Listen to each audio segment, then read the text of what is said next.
Perfect. Thank you. Thank you all for joining today. This is a COVID-19, shouldn't be called a vaccine town hall, should really call it COVID-19 town hall. And next slide. So we have Dr. Mullane and Dr. Lin, who I'd like to thank for spending their evening with us. And this is beyond the inflection point of the pandemic. We're starting to see the rise in the pandemic, which is eerily similar to where we were in December. And we're going to probably see the worst of it in the near future in late August, September, going into October. So our objectives today are to understand what the local, state, national, and international COVID-19 is currently, see the latest data on American attitudes regarding COVID-19, because we have all the tools currently that can make this virus be under complete control and go back to relative normalcy, provided we do the right things. And then we really need to understand the Delta variant, because it's well over 90% of what the virus is today in the country. And then the masking mandates that everybody's all confused about, and then future strategies to control the pandemic. So that's our broad overall objective. So next slide. So what has changed? Fundamentally, what's changed? I mean, Bill Clinton, when he got elected, he always said it's the economy, stupid. Well, it's the virus. Okay, the virus has changed. This is not the same virus we had a year and a half ago. This is a much more fit virus. It's a much more virulent virus. It's better able to evade the immune system. The good news about all of this is the vaccine currently that's available, all the vaccines, including the vaccines made from China, and especially the Russian vaccines, are very effective in preventing hospitalizations and death. And Dr. Mullane will talk about this. The other good news about all of this is, and I think it's a matter of terminology. I think the health authorities have been bad about calling these breakthrough infections. Most of these are not breakthrough infections. As an infectious disease doctor, I would say these are test positivity, and then there's a small number of people who have true breakthrough infections. Next slide. So this is a slide set that was inadvertently put out to the press by CDC. This was a protected communication, but now everybody has this. So I thought we should go through this because they really talk about what vaccine breakthrough and vaccine effectiveness is. And this was in the Washington Post. It's in Science, if you get Science magazine. And I would suggest you go look through this. Next slide. So vaccine breakthroughs, okay, and I don't like to use that word, are going to reduce the confidence in the vaccine, because again, we're getting into the same old muddling, because it's very hard once you ring the bell to get rid of that sound out of your head. So most of these are not breakthrough infections. Most of these are just test positivity, because this is a mucosal virus. There are very few vaccines. In fact, there's no vaccine that protects you against mucosal viruses. This is a mucosal virus. It gets into your nose, it gets into your throat, it gets into your lung tissue. It really is not a terrifically viremic virus, like whether you have smallpox or whether you have measles, where you really have sterilizing immunity with those vaccines. You don't have sterilizing immunity, meaning once you get the vaccine, you can still get the virus to take up into your nose and throat, but it won't go into your lungs and it won't go into your organs and kill you. And the last time I looked at it, we all became doctors because we wanted to make sure people don't die and their health is pretty good. And so the breakthrough cases are ones I think that are symptomatic. That means they're short of breath, they require oxygen. And so my definition of breakthrough is a little different than what people are talking about breakthrough. And they talk about communication challenges because you have many, many, many more people who are vaccinated. So you're going to have more of these positive tests and then a few breakthrough infections. And then the concern is that public will be concerned that the vaccines no longer work and the booster doses are needed. And there's no evidence. There's no evidence, despite what Pfizer says and what Moderna says, because they're in the business of, their CEOs say that you need a booster at this point. Correct me if I'm wrong, Katie, on this, okay? But the booster doses will be needed based on a clinical scenario. That means you're going to see people who are vaccinated come in with serious disease, and not 0.5% or 0.1%, but 5%, 10%, 15% of the cases who have been vaccinated are now in the ICU. Now that means you have vaccine failure, and then you'll need boosters, or you'll need a second generation of vaccine that has all of the antigenic portions and the areas that are required. So it's really important that we as physicians communicate this nuanced piece very carefully and not call these vaccines breakthrough just because it tested positive. It just means you have virus in your nose. It doesn't mean you're sick and you're going to get or anything bad is going to happen to you. Next slide. So there's much greater risk of disease, hospitalization, and death amongst unvaccinated versus vaccinated people, and this is held quite steadily. You can see the hospital incidence is 0.1% of vaccinated people, and the death incidence is 0.04%. Very, very, very low. So this is important to know that vaccination prevents you from being hospitalized and dying. It doesn't mean you're not going to test positive. Next slide. Unfortunately, in this, this is preliminary data. It's supposed to be confidential, but here you go. So COVIDnet is how they see what the COVID's going on with the CDC. And you can see that there are a greater number of vaccinated people who are hospitalized. Now you have to remember 5–7% of the people don't take up the vaccine. And if you're immunocompromised and you've been on any B-cell inhibitor, or you will not take up the vaccine at all. So the amount of people being vaccinated who are fully who are fully vaccinated is increasing, and that's kind of expected, but it's not to the point that you think these are real vaccine failures. Next slide. This is an important slide. This is an important slide because you can see where we were and where we are, and this is a very instructive slide because you can see up here that these are the fatality ratios. The virus is stupid if it's very fatal because it'll die out like Ebola, okay, or bird flu or MERS. But viruses that can hang out like the common cold and chickenpox, these are the smart viruses. And of course, in the infectious disease world, herpes. Herpes comes. What do they say? Love comes and goes, but herpes is forever. Because once you have herpes, you got it for life because it hangs out in the latent phase in your body. It's a long-lived virus for us as primates.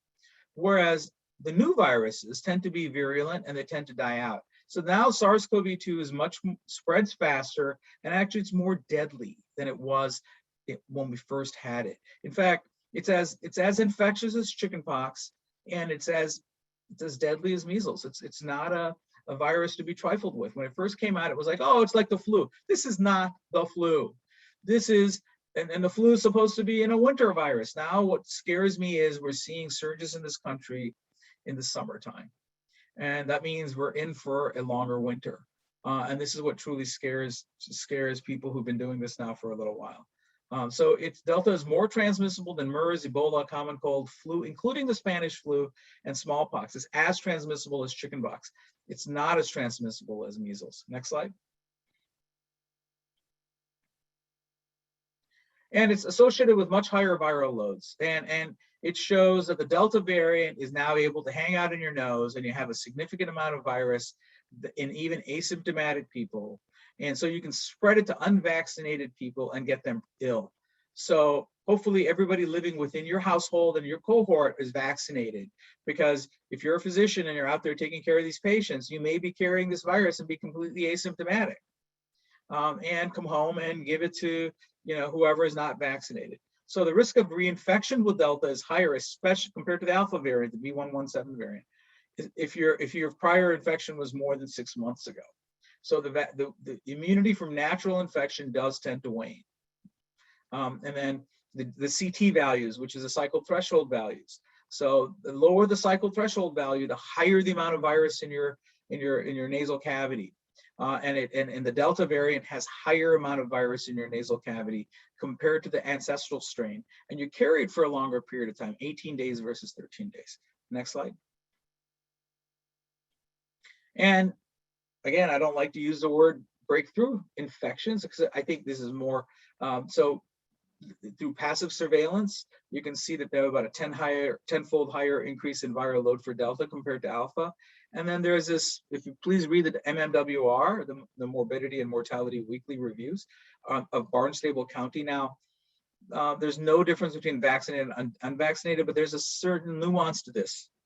They talk about 36% of the people, and these were This was it was very similar to like our Boys Town, where you had a lot of people congregating indoors, in bars with high viral loads, with high inoculum, where we've discounted the amount of inoculum you get. So if you're outdoors, you're fairly safe. Indoors is not safe anymore with Delta, so masking becomes a big deal. Next slide.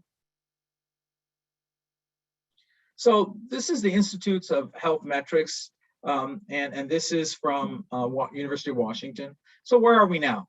So they've been very accurate. If you go back and look at their data throughout this pandemic, okay, and you see that how they've fared of what they're predicted. A lot of people have said, oh, they're too pessimistic, they're too poor, they're too doom and gloom. They're not this rosy thing. Well, they've been right most of the time. And here's what they predicted, 3 scenarios. And you can see in February where we were. We're having about almost 3,500 deaths a day. You forget the bad days because our memories are short as human beings. My memory is now etched after taking care of these people, probably for the rest of my life. And now you can see we were down to almost nothing. Now we're climbing back up. We're getting near 400 deaths a day. Florida itself accounts for about 40 to 50 deaths a day. And this is with masking, the worst case scenario. If you completely mask, what will happen and what you will do and what the projection is, which is probably in between. So worst case scenario, we're going to go up to 1,500 deaths by October. That's a worst case scenario. Now, if we're all good boys and girls and we follow the rules, we'll be way below where we were even a month ago. That means a simple thing as wearing a mask, okay? And so we should get away from this indoors wearing a mask. And if we can get convinced our patients and we can be consistent with our messaging, I think we will do people a lot of good. Next slide. And this is the estimated number of infections. This includes not those tested also, okay? And this is the worst case scenario. So at our worst, we were 700,000. That was late December, early January, and then of course the deaths followed 2 to 3 weeks later. So we could be back up there. That's the worst case scenario. And this is the best case scenario. If we all mask up, we're way below where we ever were. So something as simple as masking, which has become a political weapon, is so effective to stop viral transmission. So if we all mask up, there we are. We can really be way down low. And then in between is where the projection is. So we're going to have somewhere between 200 and 300 and 400,000 infections by, look at this, by mid-September. So you can imagine the peak of deaths are going to be in October. So this is a pretty good, you can go to their website. It's very well done. And they've been fairly accurate, and you can choose whichever country you want. If you want to go, if you have people who you want to advise about visiting, because I've been getting a lot of calls about, oh, I'm going to this country, I'm going to that country. Just remember, they might not allow you back into this country, or you have to pay for your own quarantine in the other countries. So look at this data from the Institute of Health Metrics. Next slide. Well, let's get back to Illinois here. We're in Region 11. Region 11 is the densely populated area of Chicago. Region 10 is the area surrounding. I didn't include Region 10 because it's about the same. It's a little higher actually than the city of Chicago. So even though we're very densely populated, we're a little bit better vaccinated than the rest of Illinois. And you can see our rolling average is around 3% for 7-day positivity. And we're way under the 8% threshold. It's good and not great because we were as low as 1% earlier. And we'd like to be back there. But all of these things that we've done recently have gotten the increased rolling the percentage up higher. Next slide. And contrast this to these regions 4 and 5, where the vaccination rates are low. The 7-day positivity rate is over 8%. It's near 10%. And so they're in the midst of overwhelming their healthcare system if they continue to trend up, though their ICU bed availability is still low. And that's the dichotomy in this. There's also a significant decrease in the amount of admissions to the hospital because you're dealing with a younger population. You're not dealing with over 70 and 80 because 80% of that population has been vaccinated. Next slide. You can go to the next slide. This is the same thing. So this is the transmission of high transmission rates. So Illinois has a lot of areas that are varying, but you can see that moderate transmissions out here, and Cook County over here is a substantial transmission, but the rest of the areas are high transmission. And you go to the next slide. And surprise, surprise, surprise, as Jim Neighbors used to say, where are they getting transmission? It's where you have low incidence of vaccination down here in the South and all of these collar counties where you have less vaccination. Cook County has about a 52% vaccination rate for both doses, and that needs to increase. The projection is to stop Delta in its tracks, you need between 85 and 90% vaccination rate because it spreads with an R naught, which is the reproductive quotient, between 5 and 8, probably around 6 or 7. So for every person that gets infected, they spread it to 6 or 7 people. So you need much higher vaccination rates. Next slide. And this is nationwide what the share of vaccination is as of August 4th. You can see Vermont, maple syrup land, is very, very good, 67%. Georgia, peach country, 38%. And I can guarantee you, all you have to do is say, where are the big outbreaks going to be? It's going to be in Georgia, West Virginia, Tennessee, North Dakota, Oklahoma, Missouri. And you can just go up the line because the less vaccinated you are, Delta virus, this Delta variant will find them. Next slide. And you can see the daily new confirmed cases. And this is the money slide as far as what's going to happen per million population.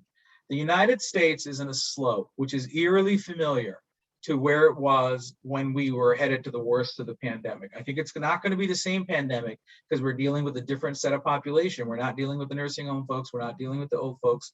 We're dealing with folks who are generally healthier. So the mortality may not be high, but remember, they have significant long haulers, they have significant myocarditis, they have all the other associated issues because this is fundamentally a virus that's in your mucosa and then gets into your endothelial cells and causes problems. And you can see the UK had a similar problem, even though they're much higher vaccination rates than those, but then they started falling off quickly. Next slide.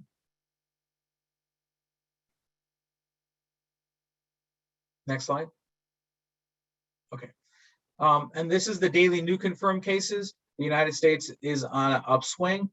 India had that massive Delta variant of over 350,000 cases, but interestingly, and with unexplained reasons, they have dropped down rapidly. And it isn't because the Indians are the most compliant people in the world. Indians are the most non-compliant people in the world. And so we don't really understand the dynamics of why this has happened.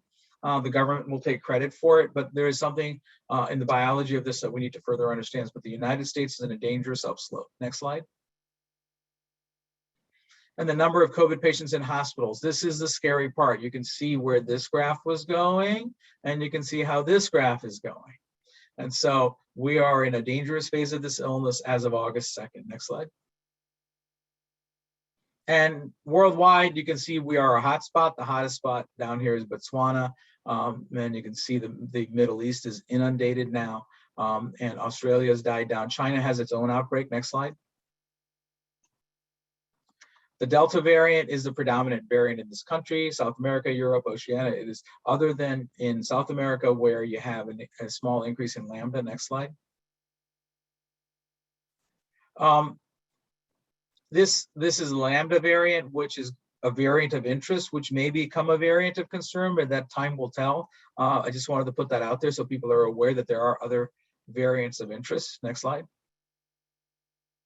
So the Chinese have had a problem. So China has had an outbreak in, next slide, in the city of Nanjing, which is about 9.1 million people. It's very similar to the Chicago area. This had to do with a Russian airliner that was diverted due to weather, and the cleaning crew became infected and spread Delta to 71 cases, which then became 100 cases, which then spread it out to a Zhangjiajie population of 1.5 million and about 13 cities. And the Chinese have basically closed down all of these cities to airplanes, trains, buses, and they've tested the whole population. They've gone out and punished the local officials. But this is not a tactic that's going to work when you have this sort of virus that's very, that can spread quickly, especially now that they're going to get the Winter Olympics. They have about 40% of the population vaccinated with the Chinese Sinovac and Sinopharm. Those are not as effective as the RNA viruses, and now they're actually have signed a deal with the company that makes the Pfizer vaccine, BNT, to manufacture and distribute the RNA viruses out in China. Next slide. This is the Kaiser Family Foundation. That's the link to it. I think people should read this because this will really help us deal with our patients. This is a very well done survey of over 1,500 individuals. And they looked at 475 Democrats, 390 Republicans, and 439 independents. They had 776 white people. They had 300 blacks, 322 Hispanics, and that this is the confidence intervals of where the 3 percentage points plus or minus, and it goes, the lesser the number of people, of course, the higher the percentage of variance. And so that's what you're seeing. So 3 in 10 adults remain unvaccinated. So 30%, including 1 in 10 who say they want to wait and see. So 10% you can probably sway for how the vaccine works. And 3% who say they will do it only if required, down from 6%. An additional 14% say they will not get the vaccine. And this is held steadily since December. Next slide. So in the unvaccinated adults, especially who they say they will definitely not get vaccinated, they're much less worried about the coronavirus, the Delta variant, and have less confidence in the safety and effectiveness of the vaccines compared to those who are vaccinated. 3/4 of the unvaccinated adults, including 9 in 10 of those who say they will definitely not get vaccines, say they are not worried about getting seriously sick from the virus. And less than half say they're worried about the Delta variant worsening the pandemic. More than half, including 75% of the definitely not, say getting vaccinated is a bigger risk. And this is the take-home point, that getting vaccinated is a bigger risk than getting infected with the coronavirus. And a quarter, just 1 in 10 of the definitely not, say the vaccines are effective in keeping vaccinated people from dying. So this flies in the face of reality, but we have to work with this. Next slide.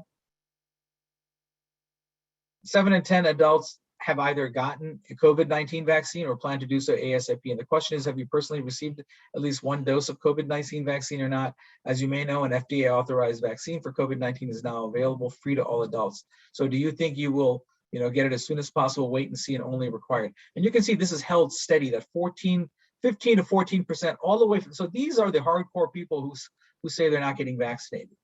This 10%, as you see, the 67, as this has increased, the people who say wait and see have decreased. So we have about 10% of the people we can easily sway, and then we have a small percentage we can probably twist their arm and get vaccinated. Next slide. And so 1/4 of the unvaccinated people say they'll get the vaccine before the end of the year. Next slide. Speed through these. This is the other disconcerting part. Republicans, rural residents, young adults, and uninsured lag in vaccine uptake. And you can see in the bottom, this is the part I think we can make a significant difference. Uninsured under the age of 65. I think those are the folks, as physicians, we can actually touch and they'll pay attention. And I think there is a significant portion of the Republicans who have not been vaccinated and rural residents who we may be able to help. And you can see the most 86% of Democrats, and you can read this on your own, but it is a very well done survey. Next slide. The wait and see group has a larger share of Hispanics. And I think that wait and see group, one of the important things to tell folks is there has not been a vaccine in 200 years, of vaccinology, that has shown a significant side effect after 2 months after the vaccine has been deployed. Not a single vaccine. And you can say that with confidence as a physician. So this thing about, oh, I don't know, 2 years out, what's going to happen? You can say easily as a doctor that there is no evidence, zero evidence, that after 2 months of a vaccination, that you're going to have a major side effect from the vaccine. Whether it's Guillain-Barré, whether it is thrombocytopenia, it's going to happen within 2 months. That's why that window is out there. Next slide.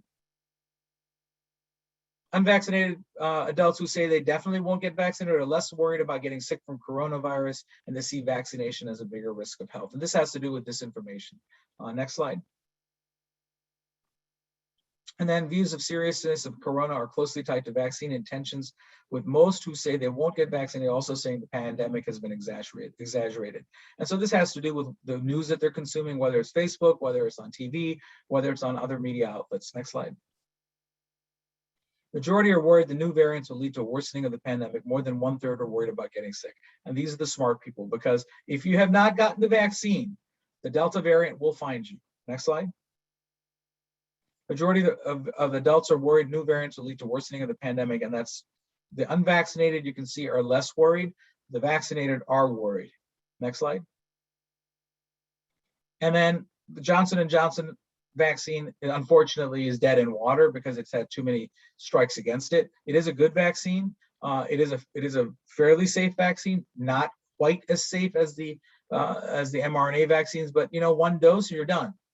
And it's probably the vaccine that's better for the rest of the world, especially in especially in women over 50 and men. Next slide.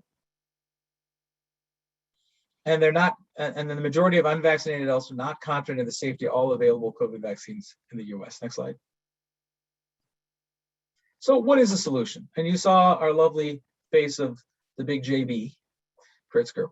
And there's significant change in public policy. And if you've been listening to the verbiage, clearly government has changed its mind and they're headed towards, you don't want to use the word mandates, but requiring private and where governmental institutions interface with the public to get vaccinated, wear masks, and inducement for vaccinations. That means you can go to theater, go to concerts, go to restaurants, etc.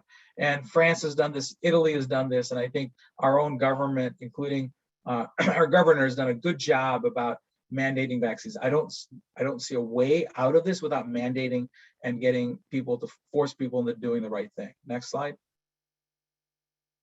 I will end there, and Dr. Mullane will talk about Delta variant, and then after that, Dr. Lin will talk about masking.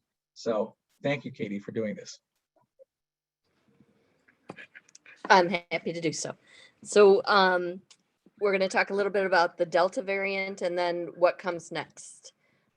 Next slide, please. So you already saw from Vishnu that we have a huge global toll for this virus, over 200 million infections already. In the United States, we've had over 35,000 or 35 million with 611,000 deaths. In Illinois, we've had 1.5 million known cases with 25,000 deaths. And currently our positivity rate is 5.29%, which is up. We were way down. And in Chicago, as Vishnu said, we have a 51% vaccination rate. In Cook County, we've had 566,000 cases. We're number 3 in the country for the number of known cases, and we're number 2 in the country for number of known deaths at 10,581. Next slide, please. So the US data as of August 5th, we know that vaccination overall for all ages is about 50%. Most of those, however, are adults, so 70.4% are adults. When we look at kids from 12 to 15 years old, only 40%, and kids from 16 to 17 years old, only 50% have received at least 1 dose. When we look at the number of cases in the United States, we see an increase of 131% in the last week. And today, as was in the news, 100,000 cases. Worldwide, there's 611,000 cases today, which is up 17%. And again, over 97% of those who are hospitalized are unvaccinated, and hospitalizations in the United States are up 87%, with 51,000 people in the hospital from COVID. Worldwide, it's up 3%. Next slide.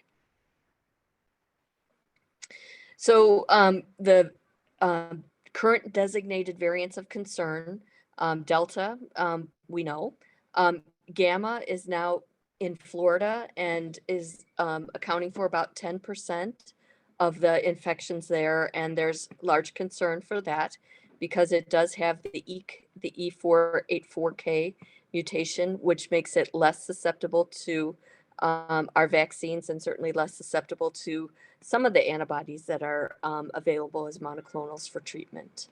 So as we said last time, a variant of interest means that it has to show increased transmissibility or be detrimental and change the COVID epidemiology. It has an increase in virulence, and we know with Delta, it's 100 to 1,000 times more virulent than the earlier vaccine virus species. And it has to have a decrease in the effectiveness of public health controls, vaccines, and therapeutics used to treat it. So next slide. So variants of interest, Lambda and Zeta are now our variants of interest. We're seeing Zeta in Colombia and in South America. And as we said last time, in Peru, it's primarily Lambda. And 1.1% of the population of Peru has died from COVID. Next slide, please. So Zeta was formerly the P2 variant, and that's why we see it in South America, primarily in Brazil and Argentina and Colombia. And we're still monitoring that here. We haven't seen much in the United States, although there are some cases. Next slide. So where are we today in the United States? So we did have our B117 or alpha virus that had made up the majority of the infections in April, May, and beginning of June. And rapidly, Delta has taken over to account for about 97% in some areas, but overall in the United States, about 70 to 85% of all cases of COVID. Gamma, as I said, in Florida is starting to be an issue. And then we also have Iota that's popping up a little bit, but it's being far outshadowed by the Delta virus. Next slide. So Vishnu showed you this as well. So the state of the virus, what are we seeing? So Delta is the primary virus worldwide. In the United Kingdom, it appears to have capped. In the United States, it's still rising. In India, it appears to be going down a little bit, but we don't know if the reporting system there is as good as other countries. We're also seeing increases in Malaysia, Thailand, South Korea, and also in Brazil. So new and confirmed cases, we see the hot zones are Indonesia. The United States is fairly aggressive in the 3 to 5% positivity rate from testing. So that puts us in an area of concern. Next slide. So Delta, as we said before, originally discovered in India, it spread to over 100 countries. The main subtype that we are worried about in the United States is the B1617.2. The spike mutations are both in the N-terminal domain and the receptor binding domain. So there's 12 mutations overall, which is concerning because as we increase the number of mutations, we decrease the efficacy of antibodies. However, at this point in time, as we'll see, it appears that we're still safe with our vaccine that are currently available for protecting us from Delta. Delta Plus has an additional spike. It has been seen in the United States and in the UK. We don't know what the impact of this is yet. It's been seen in some areas of India, but it doesn't seem to have taken hold as much as the primary Delta virus. Next slide, please. So what is the problem with Delta? As Vishnu said, it's much more transmissible. It's faster and it's fitter. It has an exponential spread, so it's 50% more spread than alpha virus. So when we look at the original alpha virus, we saw that for one person getting infected, about 2 to 3 people would get infected. However, with Delta, with one person, it can spread to 5 to 8 more people, which is very similar to what we would see with chickenpox. The R naught for smallpox is about 3.5 to 4.5, and that with the original Wuhan strain was 2.5. In children and young adults, it's the main concern because they're not vaccinated as older adults are. And the ICUs for pediatrics are filling up in the United States. There was a pediatrician on today from Texas that said that there are now difficulties with ICU beds for peds. So it's not really shown to cause more disease, but because there's more of it, we're seeing more sick people. Next slide, please. So this is the issue when they looked at viral load in people in Wuhan who had the Delta virus. The viral load was 1,000 times higher than the original Wuhan D614G strain. Next slide. So when we look at being more infectious, it may not be more deadly, but because there's so many more infections, the death rate markedly increases. So when we look at a virus that is 50% or 50 times more transmissible, the death rate will be about 5 times that seen with one that is not, as in the alpha virus, as transmissible. Next slide, please. So where is Delta now in the US?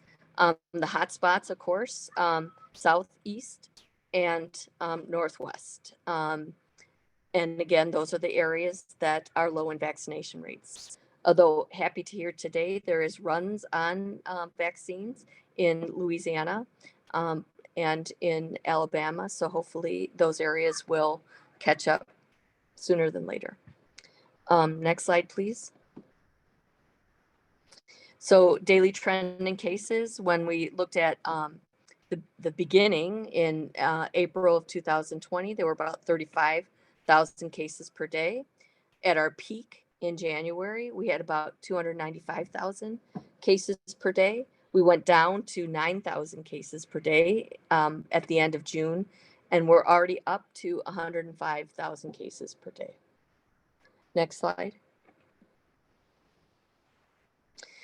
So just looking at the difference between July 1st and August, Delta has made a huge impact as far as level of virus and virus transmission in the United States.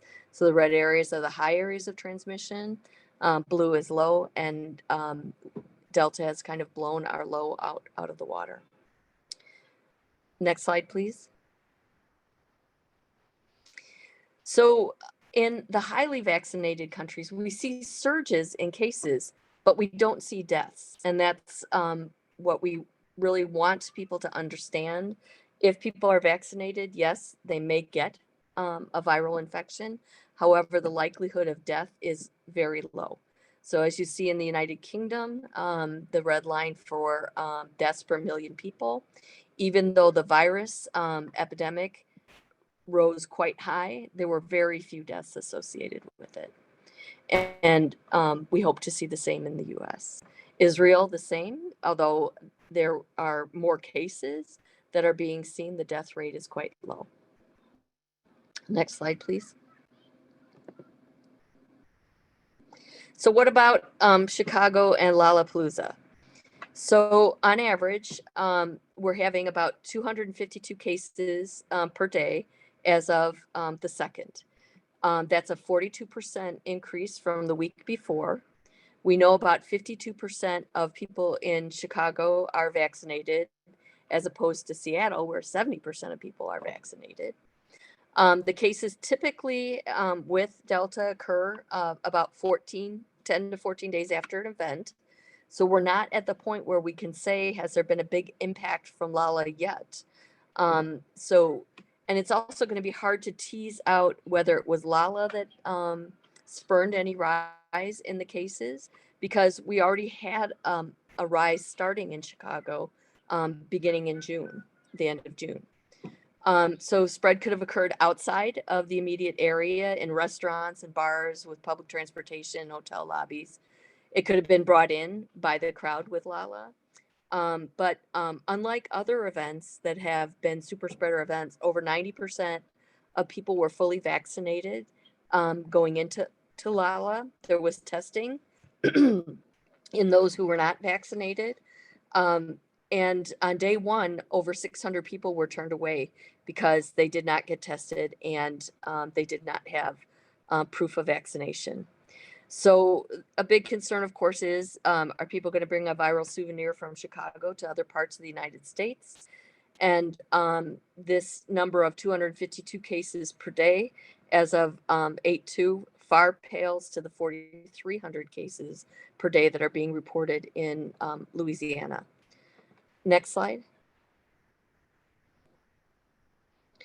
So what we can see in Chicago, as Vishu said, we do have substantial transmission in the city of Chicago, and we have seen an increase in the 7-day rates. But again, those rates started to increase at the end of June, beginning of July. And so it's been, at this point in time, a relatively expected increase. It hasn't been an exponential increase in the number of cases, but we'll see what happens next week.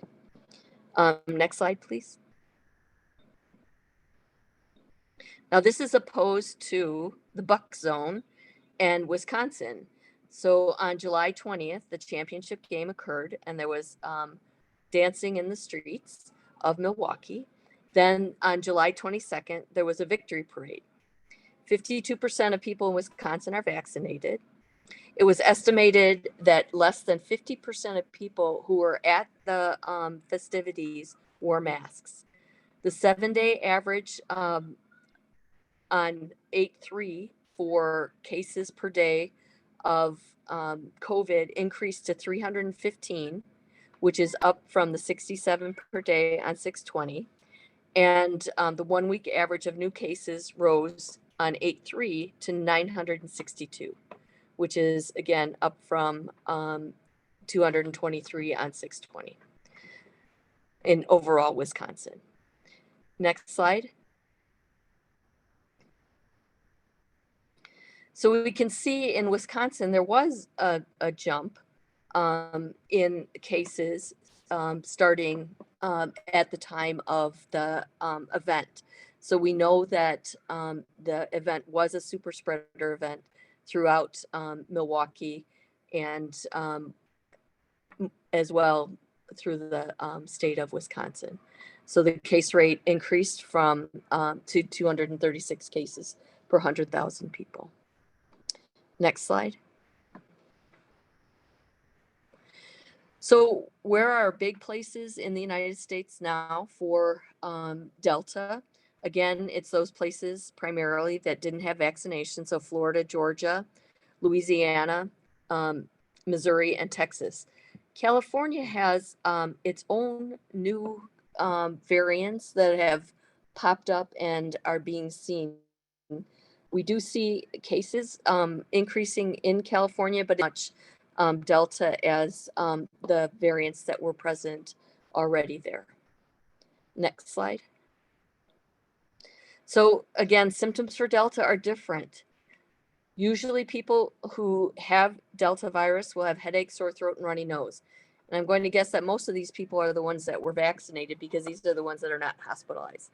Less commonly do we have cough, loss of smell, and loss of taste. But in my vaccine study patients, I'm seeing loss of smell happening late after people have runny nose. So that's, my N of patients, but I am getting that complaint from people 5 to 7 days after they have their initial symptoms.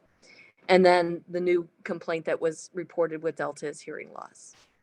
Next slide. So the mRNA vaccines appear to be very effective, 88% against symptomatic disease after 2 doses, 33% after 1 dose. In Israel, there was a difference between the early June and then June 20th to July 21st, where initially they saw 64% prevention of infection. And later they saw 39% effective at preventing infection. But even so, people did get infection. However, very few had severe disease and very few had hospitalization.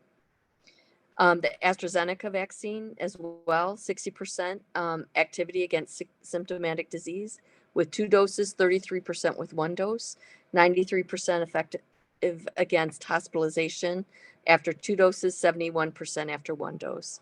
J&J, 79% against symptomatic disease after 2 doses, 35% after 1 dose. And so the Ensemble 2 study looks like that's where J&J is going to have to go.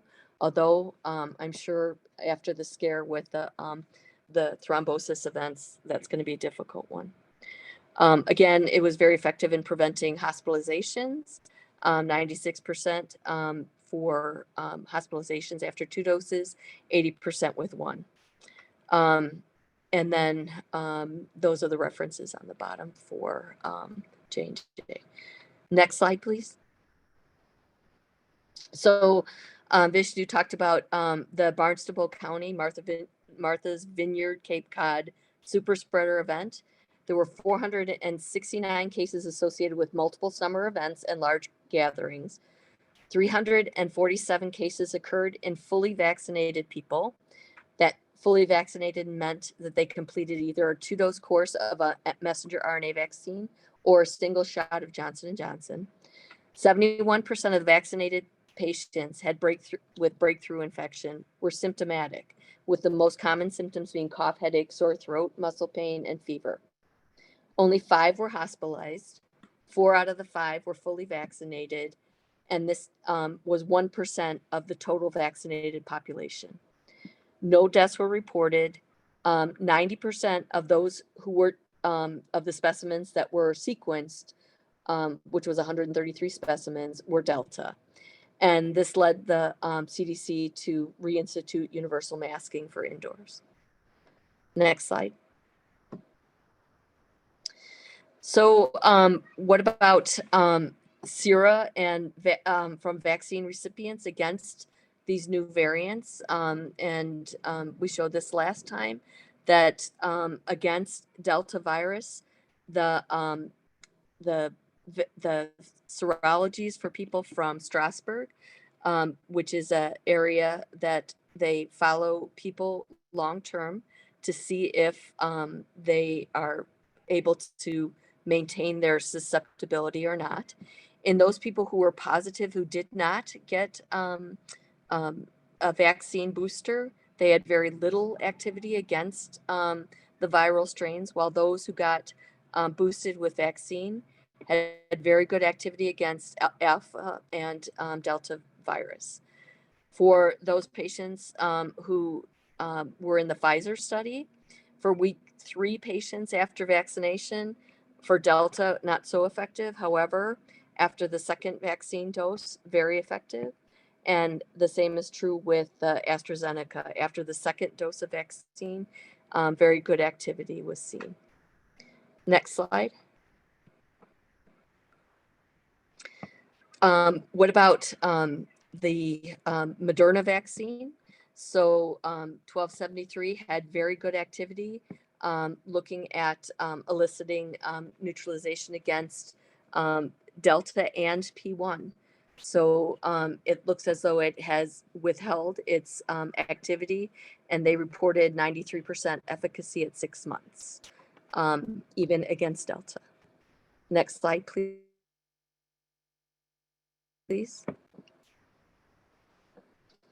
So how about our antibodies? The antibodies that we currently have, Bam doesn't seem to work so well. Edasitamab, in addition to it, seems to work well. And then Regeneron's products seem to work well against Delta and Alpha. Next slide. Next slide, please. So looking at people who have had infection and then get vaccinated, we see that those people who were previously infected and get a vaccine dose have very good titers of antibodies, even better than those who were uninfected and vaccinated against the variant viruses. Next slide. So what about the concern for waning titers? We do have to have a significant waning to get a loss of our protection. So the time to loss of 50% efficacy, which is what we had hoped for initially with our vaccines, looks like it's almost 10 months. And so we hope that we will continue to be well preserved, and our canaries in our studies will tell us. Next slide, please. So one question has always been, what about the T-cell responses in vaccines? And we see from those who had the viral infection versus those who had vaccine, those who've been vaccinated have actually markedly improved antibody reactions and T-cell function or killer T-cell function compared to those who just had vaccine alone or viral infection alone. So the vaccines do give improved immunity compared to standard infection. Next slide, please. And this is looking at people who have gotten combination vaccines. So in Germany for a while, there was no second dose available of AstraZeneca. And so patients got a dose of an mRNA vaccine after their first dose of AstraZeneca. And the antibody titers and the T-cell responses were very good in those patients, equal to those getting 2 doses of messenger RNA. And so doesn't look like it was a bad response for any of those patients. Next slide. And this is the adverse events that were noted because there was concern if people had gotten a viral vector vaccine, what their adverse events would be associated if they had gotten an mRNA vaccine after that. And it looks as though the adverse events are pretty much equal as far as reactogenicity for patients who got the adenovirus vector vaccine followed by mRNA and those who got 2 doses of mRNA. Next slide, please. So Delta's much more transmissible. Thus far, our vaccines appear to be holding efficacy. We may see more severe illness in those who are not vaccinated. And the outbreak is primarily occurring in those areas that are low vaccine uptake. And it's certainly causing increasing cases of hospitalizations. And next slide.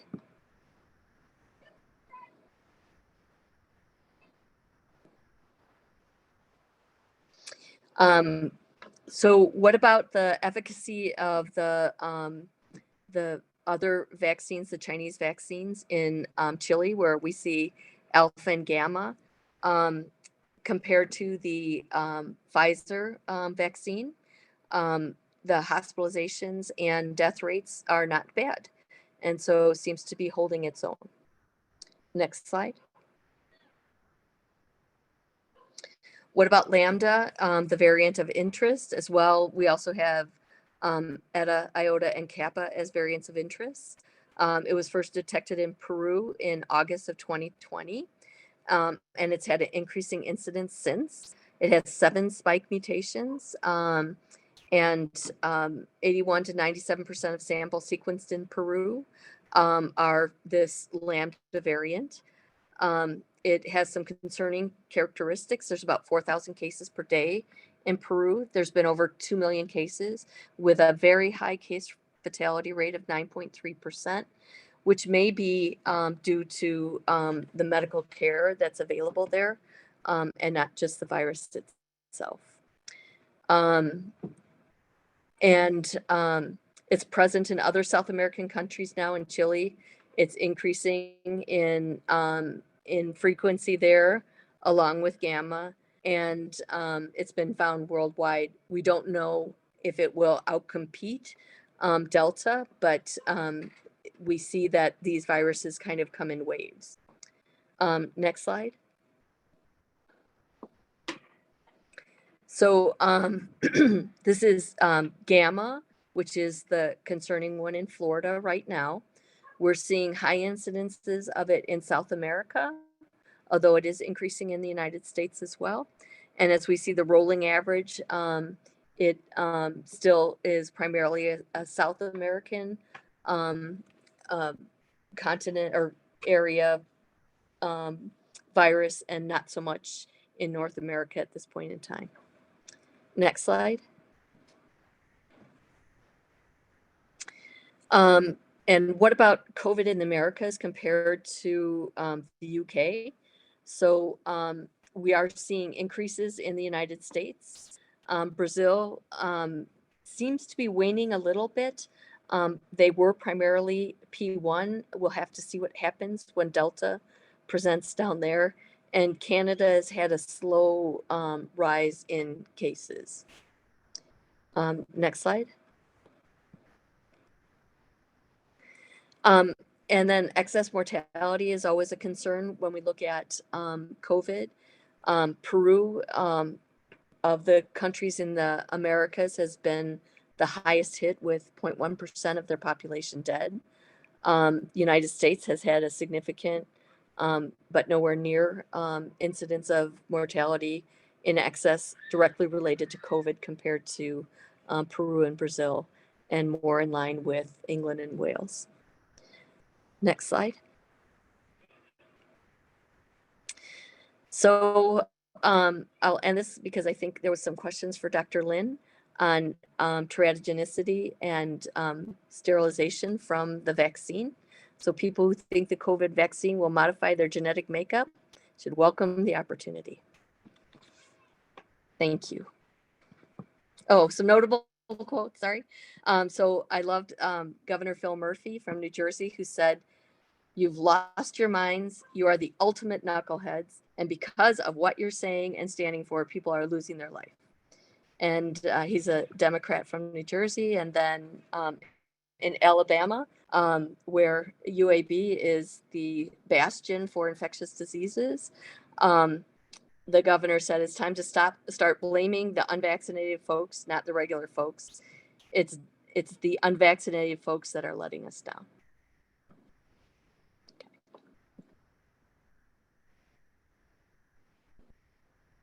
Thank you, Katie. That was very thorough and very good. Dr. Lin is going to talk about masking, because this is a source of controversy, which it should not be, as I've showed you in the slides, that masking works. So Ed, thank you.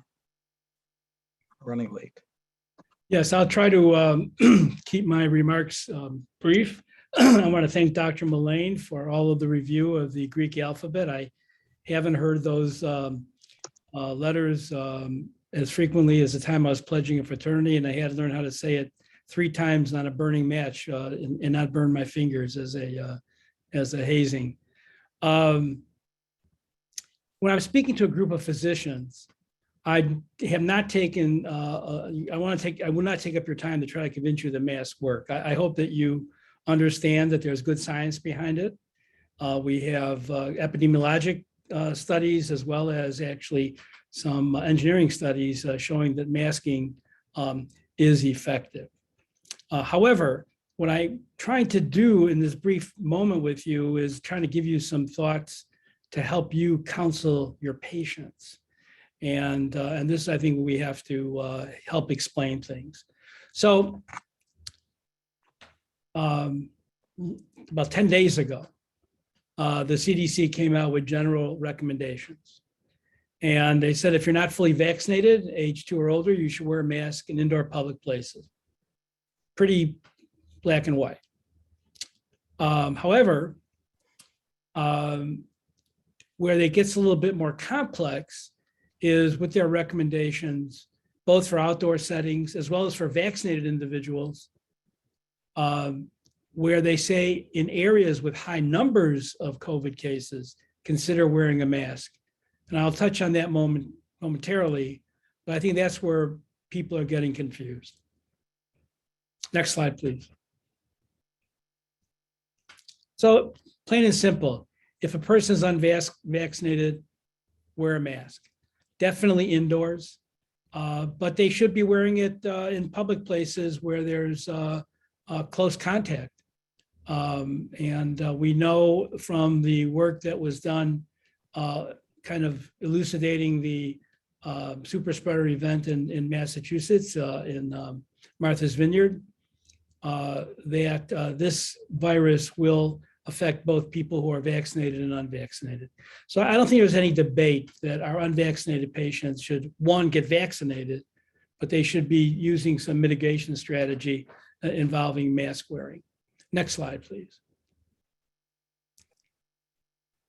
If you've been fully vaccinated, we've been told now you can resume activities without wearing a mask or staying 6 feet apart, except when required by federal, state, local, tribal, or territorial laws. And to me, this is just a government cop-out. So the CDC, again, trying to walk this political tightrope, has chosen to kind of punt this issue, except when they're talking about planes, buses, trains, and other forms of public transportation. And up until very recently, it was the same attitude involving schools.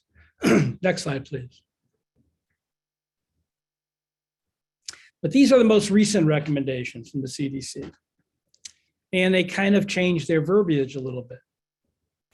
And they're saying now, well, fully vaccinated people can further reduce their risk of becoming infected with the Delta variant and transmitting it to others by wearing a mask in public indoor settings in areas of substantial and high community transmission. Do our patients understand high community transmission? I think we as physicians have to learn what these definitions are.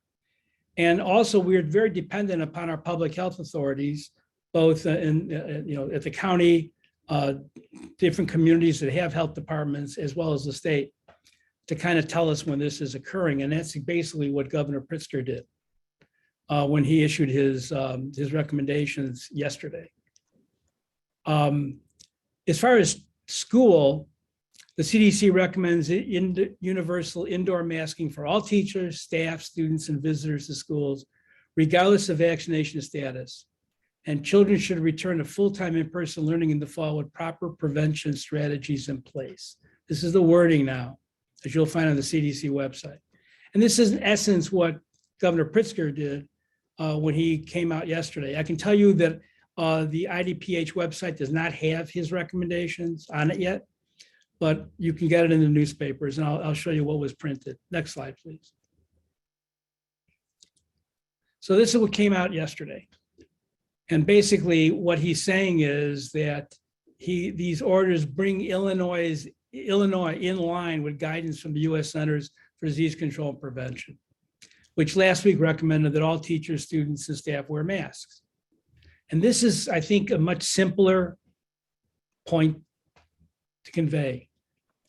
We don't have to look at high levels of transmission or what it is or what it isn't. When children are going to school, this is what the recommendations are. And it's creating a little bit of a furor, which I can't fully understand. But then again, I don't understand the reticence to get vaccinated either. Next slide, please. And it's all circulating around the reality that the Delta variant is a difficult player to control. And therefore, we have to be very cautious. Yes, as Dr. Mullane pointed out, and Dr. Chundy before that, most vaccinated people are not going to, vast majority are not going to suffer a severe disease that's going to lead to mortality. But who wants to chance it? And who wants to chance it for our patients? It's like saying, well, you know, you don't have a real high probability of dying in an airline crash, but no one wants reckless piloting. And we want all of the strategies to prevention to be upheld. Next slide, please. So this is what the CDC is talking about when they're talking about these definitions. And there's actually a very beautiful graph. I was expecting maybe Dr. Chundy would show this. I don't know if you did at the beginning of your talk, but they color coded. And here I did the translation of these numbers. And basically what we're talking about is the total new cases per 100,000 people in the past 7 days. And we're now in the level of the orange. So 50 to 99.99 cases, which would be substantial transmission. And that was a trigger for what we're now talking about is strong masking recommendations, or in the case of school, mandates.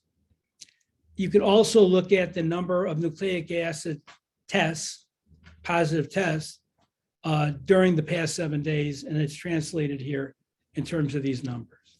Next slide, please. So why all the confusion?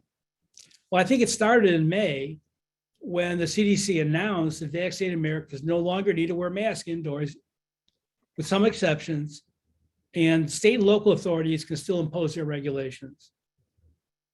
Well, most of us in the medical community, and certainly my colleagues who on the COVID-19 task force, kind of said, this doesn't make any sense because it's really too complicated to understand, and we think it was a little premature. But everyone was rejoicing and everyone was showing up without masks, and everyone's kind of forgot about all the mitigation strategies that we went through to try to control this pandemic. Then the CDC, the WHO came out in June and said with the emergence of the Delta variant, so they acknowledged the Delta variant, they reiterated the importance of wearing masks to stop community transmission, even where people were vaccinated. And at that point, the CDC had not revised its stand. Now they've changed. And in the last week, they're getting stronger recommendations. Next slide, please. And I really like what this quote from Marianela Samao, who's the WHO Assistant Director for General Access to Medicines and Health Products, said, vaccine alone won't stop community transmission. People need to continue to use masks consistently, be in ventilated spaces, practice hand hygiene, and maintain physical distances and avoid crowding. And I think this is a message that I urge you all to be transmitting to your patients. You know, is that, yes, we have effective vaccines, get vaccinated, because that's going to help prevent you from being severely ill or dying. But further, we have to use these other strategies to avoid getting infected. Next slide, please. Unfortunately, as was pointed out by Dr. Chundy in the Kaiser Family Foundation studies, just as vaccines are a partisan issue, masks are unfortunately a partisan issue. And that same database, there's a section about masking, and it's very, very, to me, troublesome because you see the same pattern. Yes, the people that don't want to wear masks tend to be in rural areas and tend to be Republican when queried about their political affiliation. But they're also the same people that don't want to be vaccinated. So now we have the double-edged sword. I'm not going to get vaccinated, therefore I stand a very high chance of developing this disease. And by the way, I'm not going to wear a mask, so I also have a very high chance of transmitting it to you.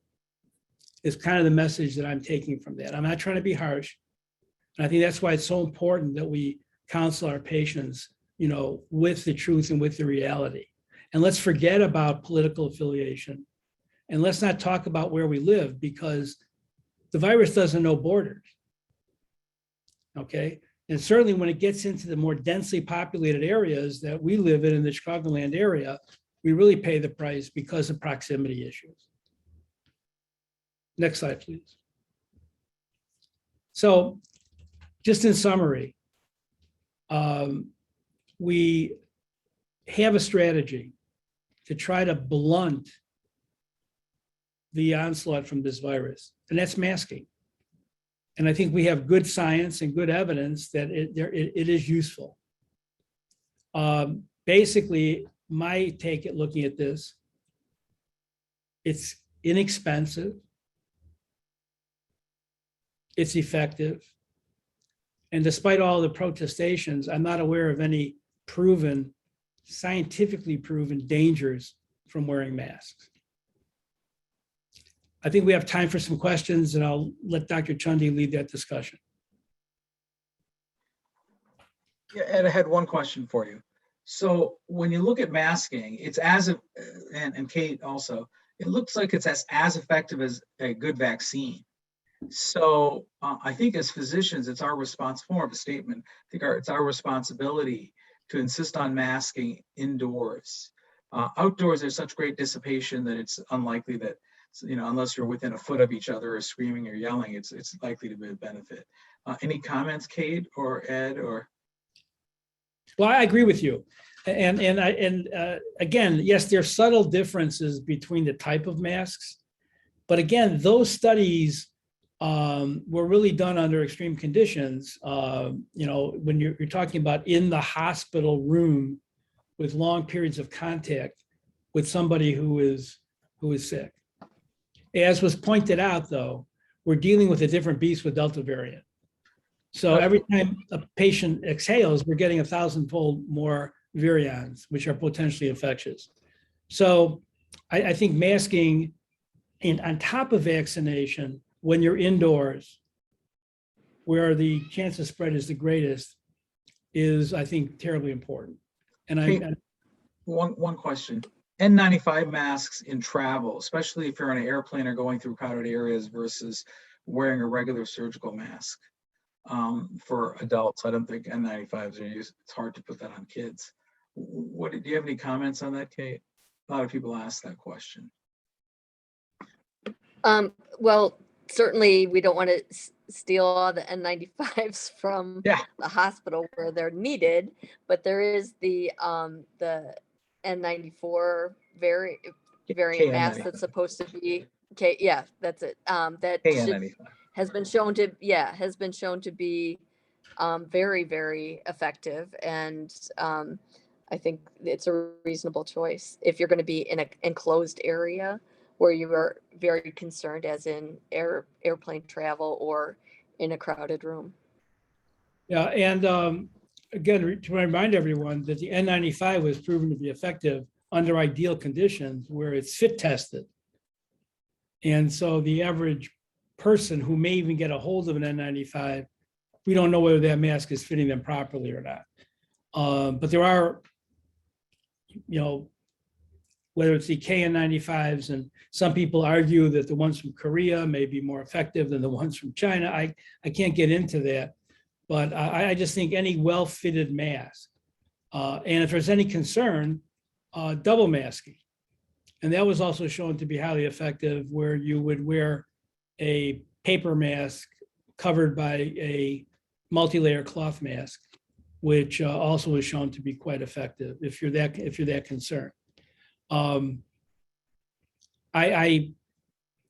have been led to believe that the ventilation system within an airplane will move the air in a desired way away from you.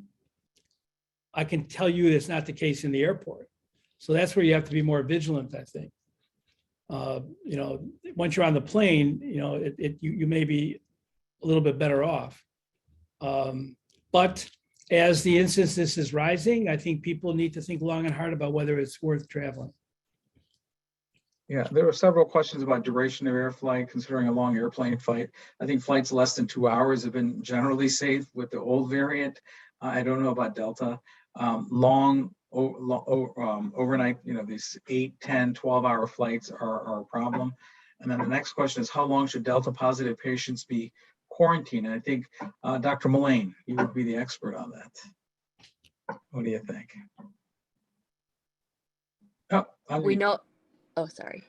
Yeah, that is a big question because we know that it is infected and it's infective longer, but we don't know if those particles that we're picking up are live virus or just parts. And so the guidance has been 10 days, but just today I had a teacher who is still positive, and they're wanting him to come back for, getting ready for school.